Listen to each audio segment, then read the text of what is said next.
আসসালামু আলাইকুম। আশা করি আপনারা সবাই ভালো আছেন, আমিও ভালো। আজকে আমি আপনাদেরকে দেখাবো মাটন কারি।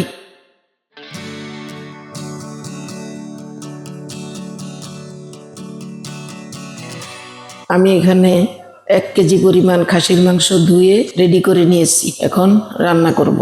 আমি রান্না শুরু করব। বিসমিল্লাহির রহমানির রহিম। প্রথমে তেল দিয়ে দিব, কয়েকটা তেজপাতা, দারচিনি, এলাচ, লং।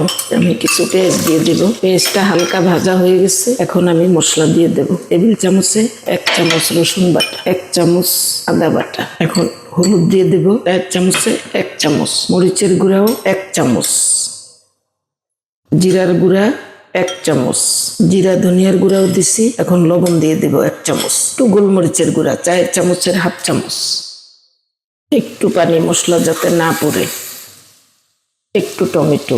আমি এখন মাংসগুলা দিয়ে দিব। মাংস কষানো হয়ে গেছে, এখন আমি পানি দিয়ে দিব, তবে অবশ্যই গরম পানি দেব। আপাতত এই পরিমাণ পানি দিব, পরে দরকার হলে আবার দিব।